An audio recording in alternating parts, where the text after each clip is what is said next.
बिस्मिल्लाहिर्रहमानिर्रहीम। अस्सलामुअलैकुम। रोज़ाना वाक़यात सुनने के लिए इस चैनल को सब्सक्राइब करें।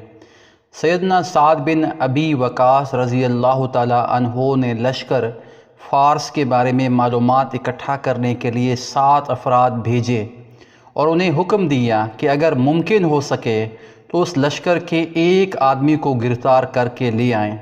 ये 7 आदमी अभी निकले ही थे कि अचानक उन्होंने दुश्मन के लश्कर को सामने पाया, जबकि उनका गुमान ये था कि लश्कर अभी दूर है। उन्होंने आपस में मशवरा करके वापस पलटने का फ़ैसला किया, मगर उनमें से एक आदमी ने अमीर लश्कर साद की जानिब से ज़िम्मा लगाई गई मुहिम को सरअंजाम दिए बग़ैर वापस लौटने से इनकार कर दिया। ये 6 अफराद सलमानों के लश्कर की जानिब वापस लौट आए, जबकि हमारा ये बतल अपनी मुहिम की अदायगी के लिए फ़ारसियों के लश्कर की जानिब तन्हा बढ़ता चला गया। उन्होंने लश्कर के गिर्द एक चक्कर लगाया और अंदर दाखिल होने के लिए पानी के नालों का इंतखाब किया और उसमें से गुज़रता हुआ फ़ारसी लश्कर के हर अव्वल दस्तों तक जा पहुँचा, जो कि 40,000 लड़ाकों पर मुश्तमिल थे। फिर वहाँ से लश्कर के क्लब से गुज़रता हुआ एक सफ़ेद ख़ैमे के सामने जा पहुँचा, जिसके सामने एक बेहतरीन घोड़ा बंदा खड़ा था। उसने जान लिया कि दुश्मन के सिपहसालार रुस्तम का ख़ैमा है। चुनाचे ये अपनी जगह पर इंतज़ार करते रहे यहाँ तक कि रात गहरी हो गई। रात का काफ़ी हिस्सा छा जाने पर ये ख़ैमा की जानिब गए। तलवार के ज़रिए ख़ैमा की रस्सियों को काट डाला, जिसकी वजह से ख़ैमा रुस्तम और ख़ैमा में मौजूद अफराद पर गिर पड़ा। घोड़े की रस्सी काटी और घोड़े पर सवार होकर निकल पड़े। इससे उनका मकसद फ़ारसियों की तज़हीक और उनके दिलों में रौब पैदा करना था। घोड़ा लेकर जब फ़रार हुए तो घोड़ सवार दस्ते ने उनका पीछा किया। जब ये दस्ता करीब आता तो ये घोड़े को ईड़ लगा देते और जब दूर हो जाता तो अपनी रफ़्तार कम कर लेते ताकि वो उनके साथ आ मिलें, क्योंकि वो चाहते थे कि उनमें से एक को धोखे से खींचकर साद रज़ी अल्लाह ताला अन्हो के पास उनके हुक्म के मुताबिक ले जाएं।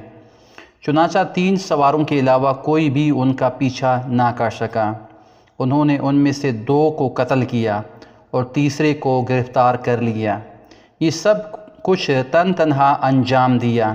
कैदी को पकड़ा, नेज़ा उसकी पीठ के साथ लगाया और उसे अपने आगे हाँकते हुए मुसलमानों के जा पहुँचे। साद बिन अबी वक़ास रज़ी अल्लाह ताला अन्हो की खिदमत में पेश किया। फ़ारसी कहने लगा, मुझे जान की अमान दो, मैं तुमसे सच बोलूँगा। साद रज़ी अल्लाह ताला अन्हो कहने लगे, तुझे अमान दी जाती है और हम वादे की पासदारी करने वाली कौम हैं, लेकिन शर्त ये है कि हमारे साथ झूठ मत बोलना। फिर साद रज़ी अल्लाह ताला अन्हो ने कहा, हमें अपनी फ़ौज के बारे में बताओ। फ़ारसी इंतहाई दहशतनाक और हज़ियान की कैफियत में कहने लगा, अपने लश्कर के बारे में बताने से कबल मैं तुम्हें तुम्हारे आदमी के बारे में बतलाता हूँ। कहने लगा, ये आदमी, हमने इस जैसा शख्स आज तक नहीं देखा। मैं होश संभालते ही जंगों में पला बड़ा हूँ। उस आदमी ने 2 फ़ौजी छावनियों को अबूर किया, जिन्हें बड़ी फ़ौज भी अबूर ना कर सकती थी। फिर सलार लश्कर का ख़ैमा काटा, उसका घोड़ा भगाकर ले उड़ा। घोड़सवार दस्ते ने उसका पीछा किया, जिनमें से मास 3 ही इसकी गर्दन को पा सके।